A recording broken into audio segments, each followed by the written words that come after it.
I came back home to give a birth. You're in the way, sis, so could you leave soon? One day, when I came home from work, my sister, who was supposed to have married and moved out years ago, was in my room. She was ostentatiously stroking her swollen belly, but I couldn't say anything even seeing her like that. As I stood frozen, looking around the room in dismay, she let out a vulgar laugh. You're just in the way, being an old maid who can't even get a boyfriend. I threw out everything in the room to make it easier for you to leave, so you should be thankful. By morning, when I left for work, my room was same as usual, but now completely empty. There was no bed, no table, not even a rug or curtains left. Literally nothing was there. The only one present was my sister, standing defiantly in the center of the room. Your smartphone and wallet are in your commuter bag, right? So you won't die out in the streets, and you should start living on your own instead of leeching off our parents. I suppose. I didn't think about getting my things back or kicking my sister out. I just wanted to leave because I didn't want to see her face anymore. That was all. As I turned my back, I could hear my sister burst out laughing as if she couldn't hold it back any longer. You can't even say anything after all this. Aren't you just too weak? Ignoring the blatant mockery, I continued down the hallway. My father was on the phone in the living room, and my mother was probably preparing dinner. With the cheerful sound of my father's voice and my mother's humming behind me, I walked through the front door. Breathing in the night air, I slung my bag over my shoulder again and headed towards the station front where there are many hotels. Along the way, I suddenly realized. I thought. By the way, who's going to pay the mortgage on this house from now on? Well, never mind. I am Sarah, a 27-year-old office worker. While I work as a company employee, I also have a side job. I lead a steady life as an employee, but I do what I love in my side job. I engage in various activities such as video editing, web writing, and blog management. At 27, I'm at an age where people typically start thinking about marriage, but I'm not very focused on love or marriage. While I enjoy my work, my sister has always been treated like a princess at home, and I've felt a sense of alienation from my family, so I don't have a strong desire to build a happy family. I've always lived at home with my parents. I share household chores with my mother, although it's mostly me doing them. After coming home from part-time work, my mother is terribly tired, so I think I should do the housework as I'm the younger one. Since becoming a social worker, I've been contributing to the household expenses, which are several times more than those of my friends who live alone in Tokyo. I'm an indoor person who likes studying, and since I didn't go out much even during my student days, I don't have much desire for things, so even though I earn money, I don't have much use for it besides saving. Even after becoming a social worker, I haven't gone out much, so I've been putting in more for living expenses so that my parents can have a bit of an easier life. Moreover, since last year, I've been including a portion for the mortgage at my parents' request. My parents think it's fine for me to contribute more to the living expenses and mortgage because I earn a decent living and am serious. However, I feel like they aren't very interested in me. That's because their interest has always been in my younger sister Kristen. She is outdoorsy and very active. During her student days, she would always go out on weekends. Her lifestyle seemed to require money, and naturally, my parents thought so too. Even when Kristen was living at home, she was never asked for living expenses, let alone the mortgage. It seems that in my parents' minds, due to our personalities, I am the low-maintenance older sister, and my sister requires more attention. A little while ago, my sister moved out to live on her own. Her workplace isn't far from home, and I wondered why she decided to live alone. When I asked her, she said, "Because I want to try living alone, you know? I want to go out at night and invite my boyfriend over." This was a far cry from what I had imagined. I had thought she wanted to ease the burden on our parents or become independent. Meanwhile, I had no intention of moving out of my parents' home. I thought it was natural to help each other out since I was contributing more to the household expenses and we were a family living together. Some time later, when I returned home, my sister was waiting for me. Kristen said, Welcome home, sis. I'm getting married. I'd like you to come to the meeting of both families, could you please? The venue is a long-established restaurant in Tokyo. Make sure you wear proper clothes, sis. If you wear your usual plain clothes, it'll make me a laughingstock. Despite what she said, I didn't own any glamorous clothes. I decided to attend in my usual suit. It was the most respectful outfit I had. My sister's fiancé seemed sincere and a serious young man. Hello, sister, nice to meet you. Please take care of me, he said, which left a very good impression. I thought she had chosen a very good partner for herself. Maybe with him, my sister might settle down a bit, I thought, like a true older sister. At first, both families were formal and tense, but as drinks were served, the formal tension eased, and the conversation shifted to talking about having children after marriage. Our eldest daughter Sarah is nearly 30 and unmarried with no plans for marriage, so it looks like we can only hope for grandchildren from our younger daughter, Kristen. We can't wait to see them. My parents said. I want to have kids right after getting married, maybe 3. My sister said, and the conversation grew lively. Suddenly, I noticed my sister's husband-to-be had a forced smile, looking uncomfortable. I felt the same discomfort and wished it would end soon. After that, my parents started lavishing investments for their first grandchild on my sister. If my sister said, "Eating food from here is supposed to help you get pregnant," they would rush to buy it and tell Kristen, "Eat a lot of this. One reason you might not get pregnant could be tight clothes," they said one day, and we went to a department store together to buy a dress. "If you pray at this church, you'll be blessed with children," they said, and we went on a trip together. My parents would jump at any suggestion from my sister, and I just thought to myself, they're doing their usual thing. However, one day my sister made a snide remark to me. "You're not married and not making any effort to show mom and dad a grandchild, so I have to work hard. Must be nice, being so carefree as a single. Aren't you going to get married and move out soon? Oh, but with that plain face of yours, no man will come near you, right? Maybe you need a little more charm. Shall I teach you how to do makeup?" She laughed. I was quite irritated by these words, but I knew arguing back would only lead to hysterical anger and a mess, so I chose to say nothing. My sister has always been confident that she is more loved by our parents than I am, and she often speaks boldly to me. Then one day, my sister got pregnant. Even a stork comes to such a sister. Could she really become a mother? I thought of her husband and thought, he'll be fine. My sister said, "I'm quitting my job because I don't want to cause trouble at work while I'm pregnant, and I want to focus on childcare." However, her husband thought raising a child would be expensive, and it wasn't realistic to have a stay-at-home mom on his income alone. Still, my sister wasn't listening to him and quit her job on her own. One day, when I came home from work, my room's door was slightly open by about 5 inches. I am meticulous, so I never leave closets or drawers open. And I always make sure to close the door. It wasn't possible for my parents to have entered the room to clean because I do all the cleaning myself. Warily, I opened the door of the room and was horrified. There was nothing there. I wasn't someone with a lot of belongings, but I had stored my cherished items from childhood in storage boxes, labeled and kept in the closet. The electronic dictionary my parents bought me for my 10th birthday, the commuter pass case my grandparents gave me when I turned 15 and entered high school, my diplomas, trophies, and albums were all gone. These were old and worn out, but they were precious to me. Everything that was supposed to be there until the morning had disappeared. As I stood dumbfounded alone in the empty room, a familiar voice came from behind.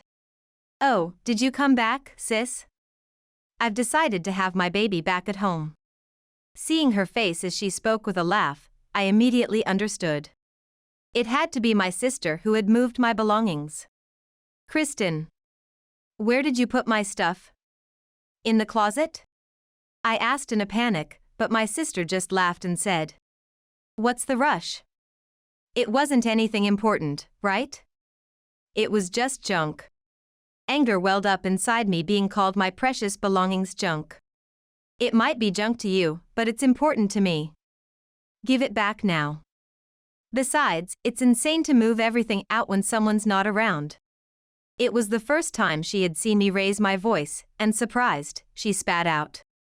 I've already thrown it away. I had never been so angry in my 27 years of life, but I couldn't stop. Just stop it. It's absurd to throw someone's belongings away like that. Return everything now. Even as I said this, my sister showed no remorse. It's already been taken by the garbage truck, so it's impossible, you know? While saying this, she looked at me with disdain. Continuing, she said, "What's the big deal? It's just junk, and you're getting so angry. Are you crazy? Don't shout like that, it's bad for my prenatal care." As she ostentatiously stroked her belly. And then she continued, "I've decided to live here even after the baby is born. It seems tough after giving birth, and Mom and Dad want to see their grandchild every day, right? Matt will also be staying here, so just my room won't be enough, right? You understand, don't you? You're such a disgrace to our parents." I was astounded by her utterly selfish behavior.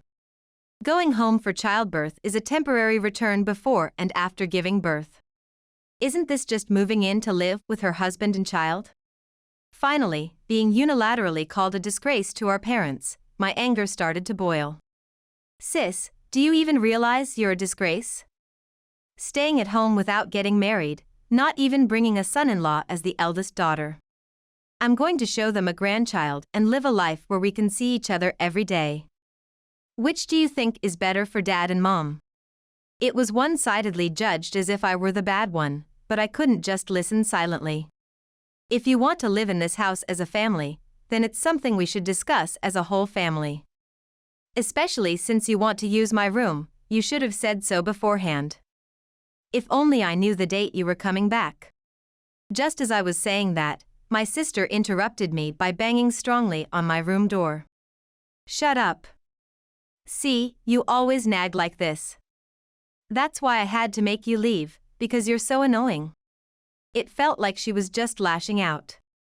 Despite her being the one who plans to use my room and has thrown out all my belongings, she talks as if she's the victim. My sister kept banging on the door repeatedly. Get lost. Disappear. Don't ever come back. I was left with nothing but to be dumbfounded. Then, as you wish, I'll just leave as I am.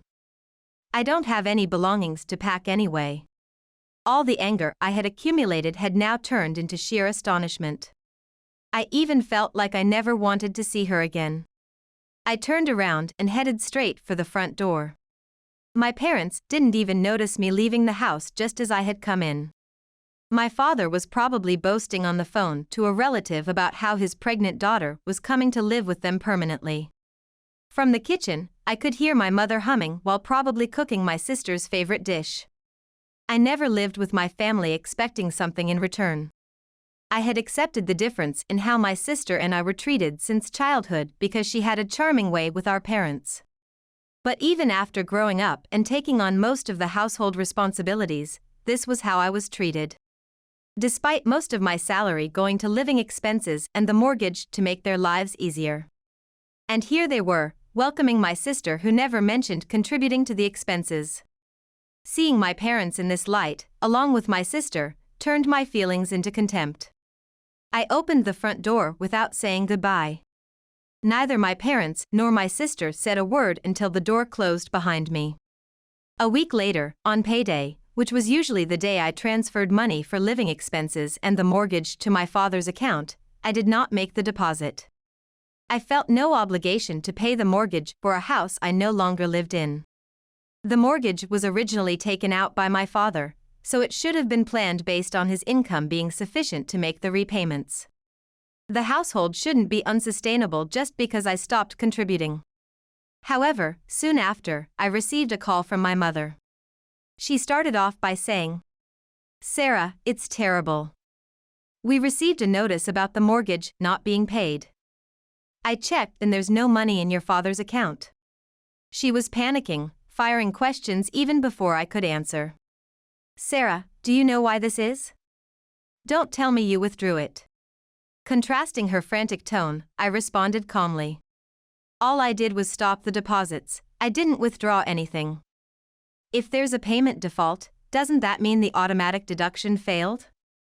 Did you check if there was enough balance on the due date? No deposit? Why? As my mother murmured in utter confusion, I felt lost too. Because, wasn't it agreed that I would contribute to the living expenses and mortgage as long as I lived at home? If I've moved out, I wouldn't continue paying, right? I don't live there anymore. It seemed like she finally understood as I could hear her inhale sharply. Well, you don't need to pay living expenses anymore, right? But could you still contribute to the mortgage? You must have some spare money even though you live alone? Sorry, but that's impossible. My current rent alone is $5,000. I'm barely making ends meet with my own living expenses, so I can't afford to pay for a mortgage on a house I will never return to. $5,000. But you're just a regular employee. How can you afford such a place? Hearing my mother's shocked voice, I sighed. It's the same amount I used to give home every month. Asking this now really shows you were never interested in my life. So, I can't discuss money matters any further. Right now, it seems like you only see me as a wallet. I could hear my mother's faint groan over the phone. No, no. She kept repeating in a feeble voice. I felt no pity. It had been over a month since I left home silently. Yet, all that mattered to them was the mortgage, the living expenses, and now my rent. Not once did they inquire about my well-being, just money, money, money. It was painfully clear they were only interested in my money. That's why I didn't feel inclined to share that I also did various side jobs online, making significantly more than my father's monthly income. The mortgage still had 15 years to go, and I used to deposit $5,000 a month, partly as savings. But my mother apparently thought that was my father's income. Given his age and years of service, it's understandable she thought so, but didn't she ever notice the exact amount being deposited monthly? A look at my father's pay slip would have shown differently. In the end, where the money came from didn't matter to my mother. That's probably why she didn't notice when the monthly income was halved. The continued shortage eventually led to the mortgage payment failures, which she only realized when they started receiving notices. Realizing something is missing only when it's gone is somewhat typical of her, I thought with a faint smile. Moreover, recently, with the first grandchild excitement, they had apparently been splurging on expensive items like a baby crib, stroller, designer baby clothes, and maternity photos as my sister demanded. But Sarah, without your deposits, we can't make ends meet. Could you send some money as an allowance in the future? I already told you, I can't. Maybe Kristen, who's living with you, should contribute some for living expenses. If that's not enough, why doesn't Mom increase her part-time hours? As I conveyed this, my mother's shriek pierced my ears. Kristen just had a baby. How can I increase my part-time hours when I need to help take care of the baby, and it's such a difficult time for her? Are you suggesting even Kristen should work? How can you say such awful things? I didn't mean it that way. If Kristen and her husband are living with you, they should contribute something for living expenses. I used to do the same, remember? And isn't Matt still working? You're planning to live together without him contributing at all? The conversation trailed off into silence as I waited for a response, remaining as calm as possible. It might be okay if it's just for the maternity stay. But Kristen said she plans to live there permanently, and Dad seems to think so too. Then, those who will live together should discuss how to manage and share the expenses. Since I've moved out, I can't participate in that discussion. I waited a bit, but there was no reply from my mother. Then, I'm hanging up now. I'm not planning to contact Mom, Dad, or Kristen anymore, so I'll block everyone's number once we hang up. You all can delete my contact info too. Goodbye. I then turned off my smartphone. The last thing I heard was my mother's bewildered voice asking, "What?" Before my mother could call again, I quickly set my phone to block all incoming calls from the three of them. After confirming the settings were in place, I took a deep breath and walked over to the window of my living room. From the 25th floor of this room, you can't see the people outside unless you look down. I had moved into what you might call a high-rise apartment after leaving my parents' house. In fact, my side income had increased so dramatically that even after transferring $5,000 to my family each month, I was still able to save $10,000.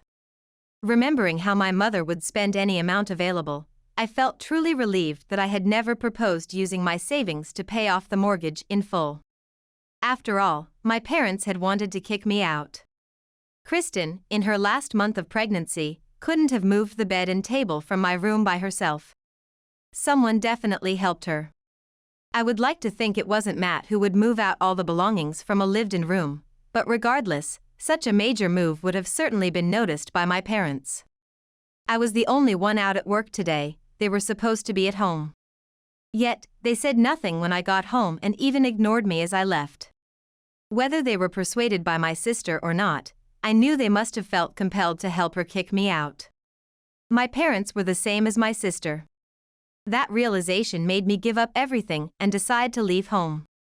If I had paid off the mortgage in one go, the three of them would be living comfortably in a spacious house. I couldn't let that happen. That's why I chose to live in a high-rise apartment for my new home. I remember when we used to watch TV together, the three of them would get excited about living in such a place. Choosing to live in a high-rise apartment was partly out of spite, but it turned out to be far more comfortable than I expected. My own furniture, a space where no one bothers me, the freedom to live on the money I earn. It feels exhilarating to think that when my mother eventually reaches out in desperation, she'll realize I live in a high-end home. I might have boasted a bit too much saying the rent was $5,000, more than it actually is, but my mother didn't notice. Moreover, I'm really happy that I get along well with the residents on the same floor and those above and below. I was worried there might be some boasting about annual incomes or the number of cars owned, but everyone is quite humble, making it very pleasant to live here. 3 months later, my peaceful life was disrupted. Just as I was leaving the office, I heard a voice from behind, and when I turned around, Kristen was grabbing my shoulder. "Sis, there's something I need to talk to you about." Her lips trembled slightly as she spoke. Having just given birth and in the midst of parenting, her skin and hair looked rougher than they had a year ago. Yet, Kristen's charm was still intact, and employees from my office and other companies stopped in their tracks to look at her. "I'm sorry, but I have another appointment after this. If it's about home stuff, talk to Mom." As I quietly tried to remove her hand, Kristen's eyes quickly filled with tears.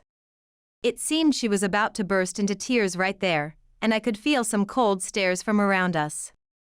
Driving her away forcibly and being seen as heartless by strangers would be troublesome. Reluctantly facing my sister as she begged and pleaded, I sighed and suggested going to a cafe near the station. She followed me there, overjoyed. Actually, I had an affair, and Matt found out. He's thinking of divorcing me. As soon as the waitress left after taking our order, Kristen dropped this line like a scene from a drama. He had the baby's DNA tested without me knowing, and it turns out the baby isn't his. He's really angry and talking about divorce. She spoke in a hushed voice, aware that it was a conversation she shouldn't be having. But I was nearly overwhelmed by the continuous revelations. He doesn't want the parental rights since it's not his child. He's talking about terminating the parent-child relationship or something. I didn't really understand everything he said, but he told me he won't give me or the baby any money and he will sue for compensation. "You're rich, right, sis? Please help." At this point, I was speechless with astonishment. Kristen had the affair, so of course, she would be sued for damages. Normally, no one would want to pay child support if the child isn't theirs. Her nerve to ask me to solve this was something I truly couldn't comprehend. Why don't you ask the person you had the affair with to help pay the compensation? That's impossible. It was just because I liked his face at the time, and after a few dates, I felt good about it, but when I got pregnant, I cut off the relationship. Did you think you wouldn't get caught? I thought Matt would forgive me even if he found out. She must have taken her husband's understanding for granted. I knew my sister was self-centered, but to treat even the person she loves like this was astonishing. Then Matt didn't forgive me at all. On the contrary, he said he has always hated how I acted like a princess, and he was suffering because our parents were pressuring us to have children since the beginning of our marriage. Isn't that terrible? Even after hearing that, it was incredible how my sister could still blame the other party. I can't pay the compensation, and Mom and Dad say they have no money, so, sis, you pay. She innocently assumed it was natural for me to pay. This was the sister who called all my belongings junk and threw them out the day I left home. She always assumed someone would rescue her. Unable to hide my disgust, I stood up silently, and Kristen quickly turned pale, grabbing my hand with both of hers. Okay, I'll apologize. I'm sorry for throwing out your stuff. I've apologized, so that's settled, right? Give me the money quickly? Her voice was sweet and pleading, tilting her head slightly and looking up at me, which gave me chills. I instinctively shook off her hand. Ridiculous. Why should I pay for your affair? Just so you know, it doesn't matter if we're sisters. I hate you. I despise you as a person. I wouldn't help you even if you begged me. With that, I left the money for the coffee we never got to drink on the table and headed for the entrance. As Kristen started crying loudly, probably thinking it would embarrass me into returning, I simply told the waiter that the money was on the table and walked out of the cafe. She must have thought that making a scene would make me feel guilty enough to come back. No matter how much she cried out or pleaded in a sorrowful voice, I ignored it, and the moment I walked out, I saw her stand up and rush toward me. Fearing what she might do if she caught up, I ran towards the busiest areas I could find.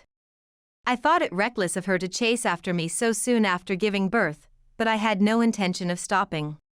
I walked around for over an hour, passing through convenience stores, bookshops, and the shopping mall around the station. After carefully scanning the surroundings, I saw no sign of my sister. Finally, I took a deep breath and headed back to my apartment. I rode the elevator up to the 25th floor, quickly slipped inside my apartment, and the moment I locked the door, the intercom rang. Our intercom rarely rings. I seldom order deliveries, and my neighbors usually call first if they need something. My heart pounded as the doorbell rang repeatedly at an increasingly short interval, as if someone was pressing it incessantly. Deciding to face whatever was there, I looked at the intercom monitor, which was pitch black. Wondering if it was malfunctioning, I leaned in closer only to realize that the darkness was actually someone's eyes staring back, and I reflexively swatted at it.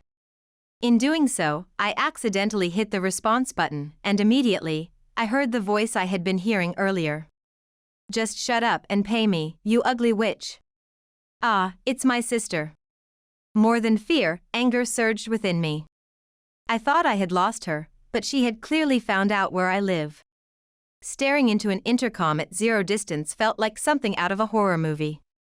As I remained silent, her insults intensified. Her demands escalated from having me pay her compensation to paying her $1 million as compensation for the troubles she caused herself. Finally, she demanded, "Give me this house." At this point, I didn't even know where to begin addressing this. I quietly picked up the phone and called the security office on the first floor. They must have already been responding because, even as I was still on the phone, I could see through the monitor my sister being dragged away. I confirmed to the security that she was my sister and asked them not to let her through, apologizing repeatedly for the inconvenience. After that, my sister never pressed my apartment intercom again. The security personnel must have handled it properly. Later, I heard from neighbors that my parents' house was put up for sale. Kristen and her husband, Matt, refused to give in to each other and continued their dispute up to the point of nearly going to court. However, since Kristen was clearly at fault, she eventually had to give in when she realized the legal fees would also be included in the compensation. Ultimately, Kristen agreed to pay Matt the amount of compensation he wanted. Apparently, she submitted DNA test results proving that he was not the father of her child to the court, which exempted him from any child support obligations. Kristen really had no savings at all, and it seems she left the payment of the compensation to our parents. However, due to too many missed mortgage payments, the bank foreclosed on their house. With the proceeds from the house sale, my parents managed to pay off the mortgage, having squandered money and assumed compensation payments without any way to continue paying the mortgage. As a result, they sold the family home and moved into a cheaper apartment nearby. Even though my father's earnings should have been enough to sustain them, the sudden drop in their living standard caused constant stress for everyone. Moreover, the lifestyle funded by the money I had been sending them was hard to forget, and my father's salary was almost depleted within a few days of deposit each month. In the end, my mother continued working part-time, and Kristen managed to find a new job. Even though she used daycare, juggling housework, childcare, and work so soon after giving birth left her feeling frazzled. The only consolation is that Kristen's child is growing up healthy. Yet, I doubt she can raise her child worry-free, so, even though it's none of my business, I arranged for some neighbors to pass on flyers about childcare support to them. Meanwhile, I was promoted at work due to my diligent service since I was a new graduate. Now, I am leading a new project team. Additionally, my side businesses are doing well, gradually increasing in income. One of them, where I work as a web writer, has been particularly successful. A series of articles I wrote has been turned into a book. The knowledge I've gained from my studies isn't widely available online, which has made it quite popular and even a bestseller. This success has positively impacted my other side businesses, creating a virtuous cycle. Trying new things, feeling appropriately tired, and returning to my own comfortable home every day, I truly am happy.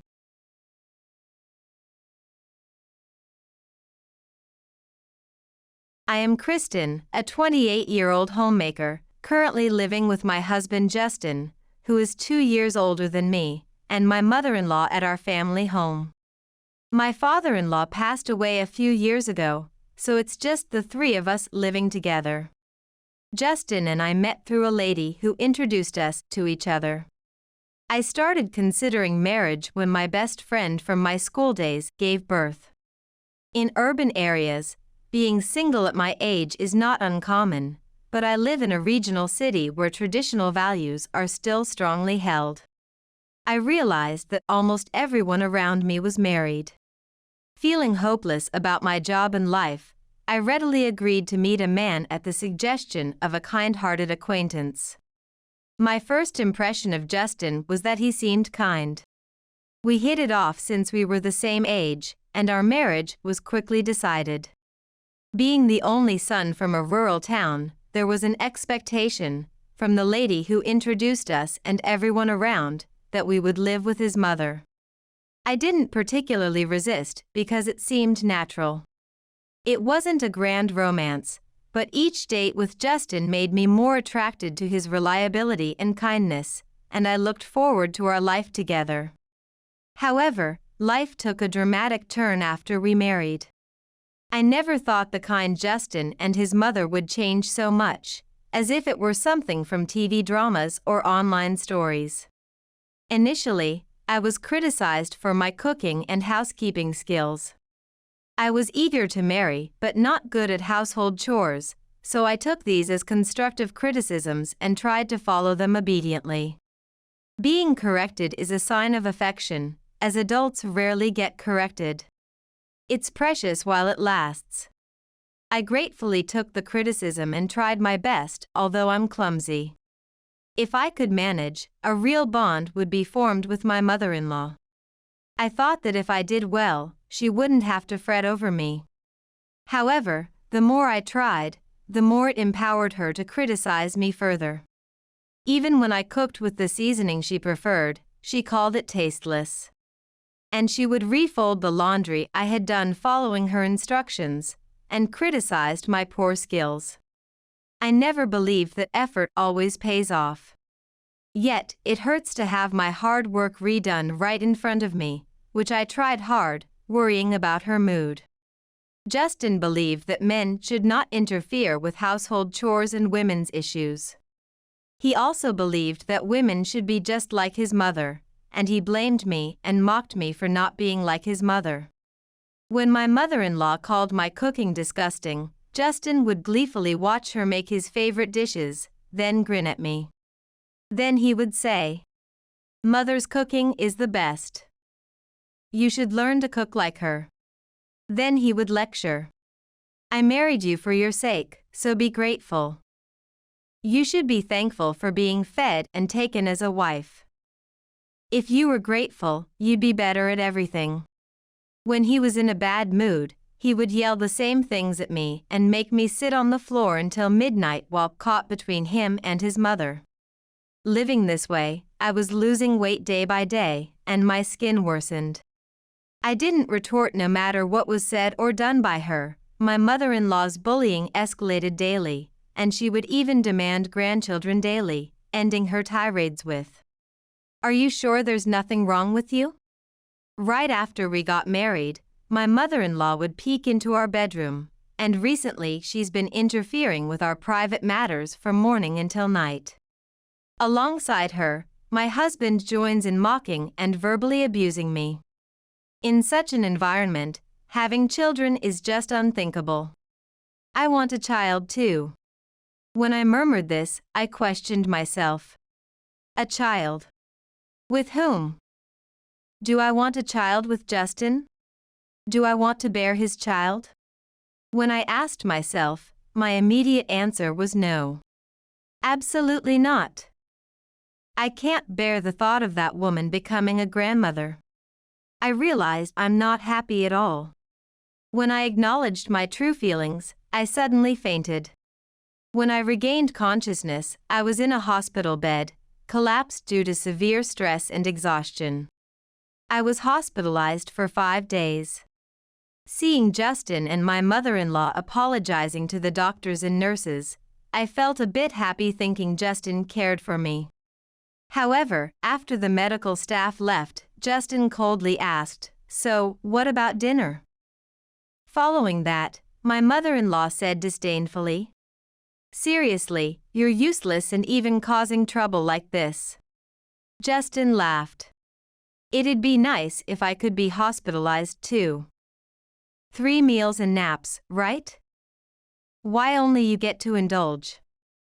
You're just a homemaker, it's the same at home. Don't be luxurious in the hospital when it's not free. Who do you think is paying?" Exactly.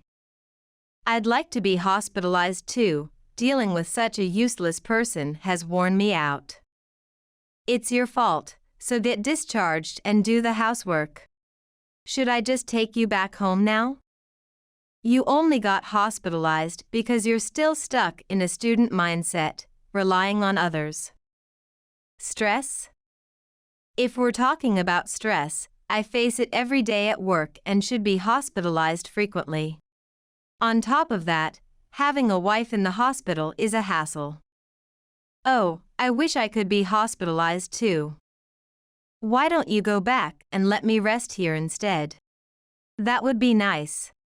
Hey, why don't you go to work while I'm resting? Oh, that's right, you can't, you're incompetent. They might have been joking, but they were laughing, and I felt utterly paralyzed. Their gaze bearing down on me felt genuinely terrifying. As I trembled with fear, wondering if they might actually do something to me, a young nurse entered the room. "It's late, and your wife is tired. There are more tests tomorrow, so please leave." The nurse spoke in a calm yet firm tone, prompting Justin and his mother, who were concerned about appearances, to quietly leave the room. "Thank you." After I thanked the nurse, she smiled kindly at me and said, "It must be very hard for you." I assumed she must have overheard the conversation. The hospital room after lights out was surprisingly peaceful. I appreciated the silence, feeling liberated from that house, although I might have found it a little scary under usual circumstances. As I closed my eyes, I reflected on my way of life until now. Did I really want to get married? Was I just lonely and upset because all my friends were married, always talking about their kids and husbands, and I felt left out and increasingly isolated? Or did I rush into marriage out of a childish rebellion against my parents? Under normal circumstances, I could have consulted my parents or asked for help, but I had conflicts with them and couldn't tell them the truth. I grew up relatively wealthy, the so-called sheltered girl. Raised by strict parents, I began to feel suffocated by their love during my adolescence and dreamt of leaving home. I envied my classmates who dressed casually, wore makeup, and enjoyed dancing and dating, but lacked the courage to join them, remaining a child who would follow my parents' orders to study. So when I brought home my partner, my parents were strongly against our marriage.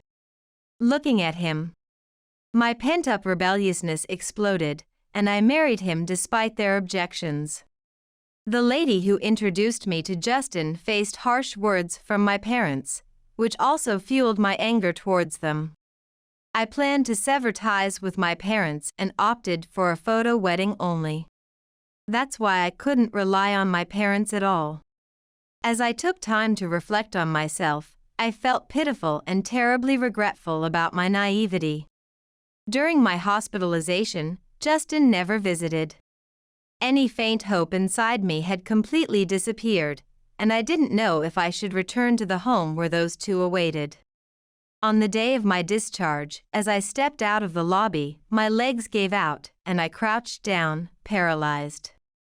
If I returned home, things might get even worse. I might never be able to leave that house again. I was terrified of returning. I'm scared. The nurse who took care of me rushed over and comforted me by patting my back. Then, I felt someone standing in front of me. As I slowly looked up, I opened my eyes wide in astonishment. Mom. There stood my parents. Why? My mother looked at me worriedly. Are you okay? Just get in the car. With that, she gently embraced me. After thanking the nurse, I leaned on my mother and got into my father's car. My childhood home hadn't changed, and I was immediately overwhelmed by nostalgia. Your mother-in-law called us. Why have you stayed in such a place until now?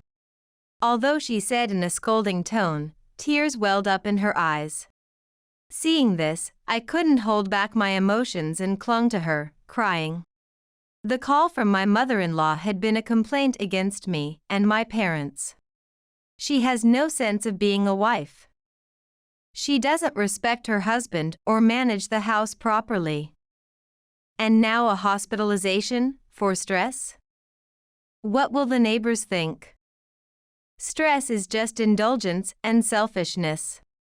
What kind of upbringing did she have at your home? Until she reflects properly, she's not welcome back here. Educate her and then apologize to us. Understanding everything from the one-sided, domineering words of my mother-in-law, my mother had come to take me home. Urged by her, I recounted everything, and my mother sighed with indignation, unable to hide her anger. I had thought I was an adult and I could handle anything, but it was just a short-sighted belief, and I ended up burdening my parents. I'm sorry. It was a heartfelt apology to my parents.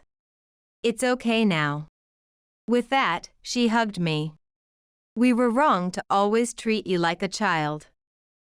We should have trusted you more, I'm sorry. It was the first moment we truly understood each other. That evening's dinner was my childhood favorite, meatloaf.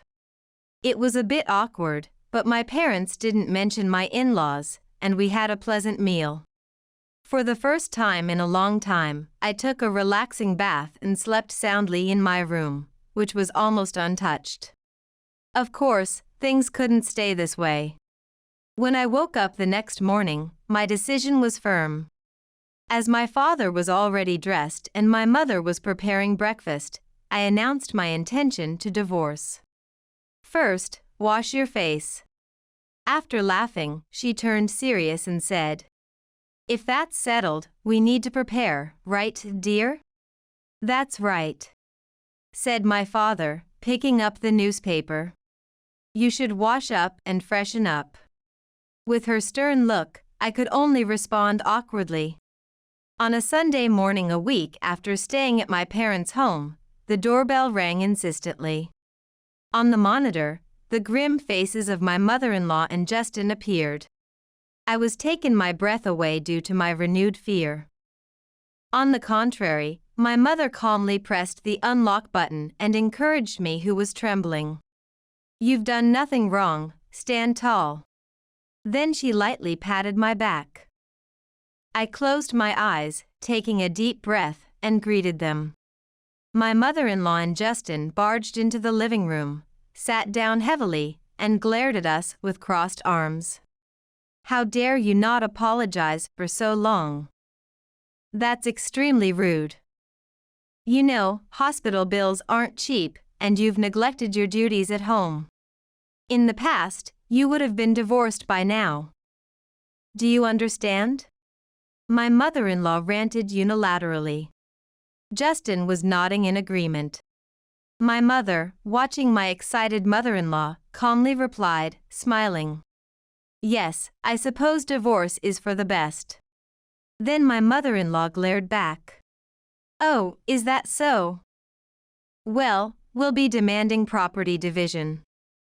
I have been educating your naive daughter, but she caused us trouble with her stress or whatever." Education, is that what you call it? Berating someone and driving them to hospitalization is education? That's because? As the atmosphere heated up, my father cleared his throat, and a moment of silence followed. "Well, that's fine. My son is handsome, caring, and kind, and on top of that, he's a guaranteed to succeed elite. Of course, he's very popular, and even now, he's getting along well with a lovely young lady from a good family that I approve of. I could treat her like my own daughter." The mother-in-law had a smug look on her face, as if she had made a point. However, the situation changed with my father's next statement. "Are you saying that, aside from your daughter-in-law, your son is currently involved with another woman?" He sharply glared at her for a moment, but she seemed completely unaware. "Yes, that's right. The young lady is quite enthusiastic about it too. She's a perfect match for my handsome and excellent son. They are well suited for each other." She seemed oblivious to the irreversible damage her words were causing, effectively setting her own trap. "I understand. We will contact you through our lawyer later, so let's leave it at that for today." After saying this, father looked at Justin and said, "Justin, please send my regards to Mr. Simpson, your supervisor. I'll make sure to speak highly of you too." He smiled with his eyes only. It was then that Justin first spoke up. "Huh? How do you know his name?" Father stood up, pulled out a leather case from a drawer, and handed Justin a piece of small paper. "It seems my daughter hasn't mentioned this. Let me introduce myself properly." The paper was father's business card. Justin's complexion changed drastically as he looked at it. Then, Justin exclaimed, I'm very sorry." And he repeatedly apologized to him. What's going on? What? Justin's workplace was one of my father's properties. In other words, he was at the top of the entire organization. I had always disliked having this known, and had kept it from Justin. "What's going on? Why is my son apologizing?" While she ranted, she snatched the business card from Justin and her face paled as quickly as him. "This card must be fake. Did you steal someone else's card? Show me the real thing. There's no way the father of this useless girl is more important than my son." As she continued to shout, my father looked her straight in the eye and said, "Please, feel free to verify it. But may I remind you, this is an issue between a husband and a wife. The future of Kristen and Justin depends on their own decisions. A mother and a son aren't a package deal. Do you understand?"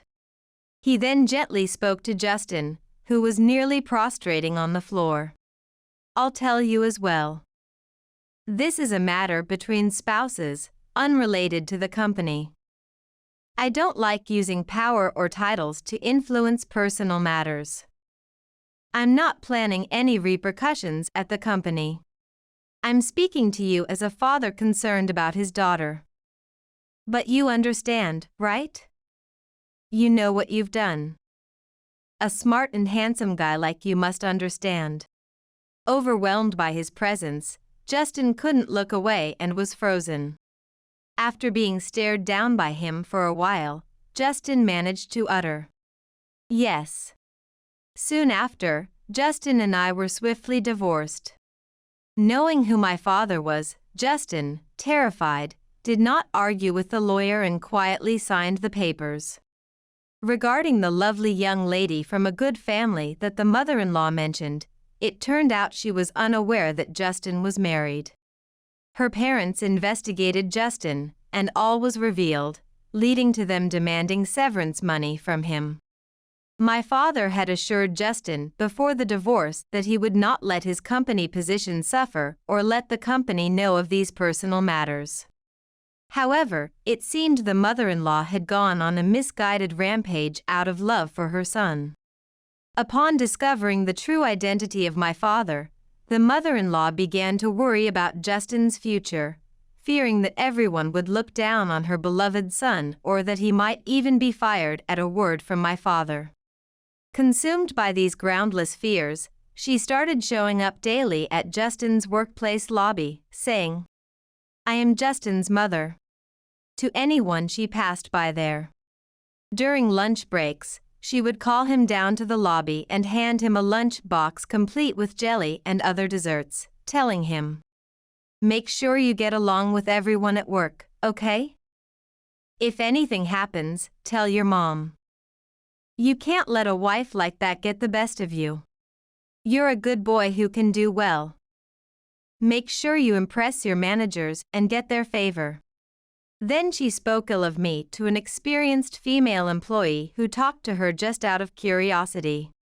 Her series of actions sparked gossip, and soon, Justin was labeled as a mama's boy and a part of a bully mother-son duo, shunned by female colleagues. Unable to eat at his desk, he resorted to eating quietly in a park corner, but he couldn't bear it and eventually resigned due to his deteriorated position caused by his mother's actions. Though my father hadn't done anything, the mother-in-law's antics led to Justin losing everything. Predictably, Justin then tried to reconnect with me. "You're the only one for me. Your obedience must be because of your love for me, right? I'll cut ties with such a mother who embarrasses me. The barriers between us are gone now. Aren't you happy? Please ask your father. If you come back, all misunderstandings at the company will be cleared, right? Or, are you going to abandon me? You weren't such a cold-hearted woman, were you?" The call was on speakerphone, so my mother heard everything. While she was outraged, I just scoffed lightly and hung up without a word, not feeling like getting angry. Justin continued to call for a while, but I ignored all his calls until they eventually stopped. Relief was short-lived, as attacks from the mother-in-law's calls began. When she realized she couldn't reach my mobile because I had blocked her, she started calling my parents' home. "Your devil family has ruined mine. My son, who used to be so kind and mother-loving, is now defying me. What are you going to do about it?" The content of her calls was something like that and other vulgar insults. Despite previously being terrified of her and feeling dizzy just hearing her voice, I was no longer afraid at all. I didn't respond to her calls, just let her talk, and recorded everything, planning to take appropriate action if necessary. The mother-in-law unwittingly sabotaged herself with her incessant chatter. She revealed all the recent developments at her son's company, unaware that she was the cause of much disruption. She lacked any awareness that she was causing trouble at the company and worsening her son's position. She was thinking, after all I've done for him. She genuinely believed that it was all my fault, including Justin leaving his job and the deterioration of their relationship. Justin had become a recluse since resigning, likely living in a neglected and messy home. During one of the many calls from the mother-in-law, I heard Justin in the background yelling at his mother. "Just because of you, I was dumped by Kristen. Stop making these stupid calls and make some food, you plague." After a brief pause in her calls, the mother-in-law switched to tearfully pleading. "Please help. My son yells at me every day as soon as he sees me. I'm so scared. Please come back? Let's start over. If you return, my son will revert to his kind self, right? Remember how happy we were? I miss the times we spent together as a family of 3, and I want to taste your delicious cooking again." As my mother was about to say something, her eyes wide with frustration, I stopped her. "You said the food I made was terrible and threw it away right in front of me, didn't you? And then you deliberately made it again? I never felt happy once since I married into your family. Justin must be happier now too, freed from the stress of being with me, right? And you must be pleased, having your beloved son all to yourself. That's, well." I cut her off before she could finish. If Justin ever remarries, I hope he chooses a woman who would happily accept being spied on in the bedroom, having her cooking thrown away in front of her, being caught between mother and son, and being ridiculed. That is, if such a person exists. Wait, no. That's not what I meant. Despite her attempts to speak, I unilaterally hung up the phone and unplugged the cord. It was the first time I had ever spoken back to my mother-in-law so forcefully. I wonder if things would have been different if I had been brave enough to do this sooner. No, the outcome would undoubtedly have been the same. Just before I hung up, I could hear Justin yelling at his mother again. The same Justin who had always been a mama's boy was now lashing out at her. He was acting like a small child throwing a tantrum because things didn't go his way. In the end, I never heard a single word of apology from either the mother-in-law or Justin. Although Justin had prostrated himself before my father, it was merely a spontaneous act to protect himself. What will become of that mother and son now? Well, that's not my concern anymore. I'm free from them. Thanks to the restraining order my lawyer obtained against my mother-in-law and Justin, the phone harassment stopped, and I was able to calm down. That's when I decided to move out and live on my own again. My parents said there was no need for me to move out since I still hadn't fully healed and had a home. Above all, they were worried I might fail again in a relationship with a man. However, my decision was firm. This time, I wasn't leaving home out of rebellion against my parents or stubbornness. I deeply feel my parents' worries and their profound love. I truly wish I could stay here forever, partly to repay my parents, especially now that we finally understand each other. It feels wasteful and lonely to leave again. But if I stayed at home, the same patterns would repeat. By rebelling against my parents, I might get swept away in the wrong direction again. We are all getting older. I can't keep being a troublemaker forever. I truly want to give my parents peace of mind. It's time to shed my image as a naive lady. I'm really grateful to you, Dad and Mom. Without you, who knows where I'd be right now? I'd probably still be at that house, just being swept along without my own will. This isn't running away. It's me spreading my wings. One day, I'll make you grandparents, thank you so much. My mother hugged my shoulders, tears streaming down her face, while my father gently smiled and stroked my head. Stop it, both of you. How old do you think I am? I meant to say it as a joke, but tears spilled from my eyes. Marriage, divorce, intense confrontations, and living with my former husband and mother-in-law, they were all so dramatic. To tell the truth, at this point, I don't know if I can ever fall in love with someone again. I'm scared of interacting with older women other than my mother. I haven't completely let go of my resentment towards those two. Will there come a time when I can talk about this and laugh? But first, I need to become strong and happy enough to genuinely wish those two well. Because that would be the best revenge against them.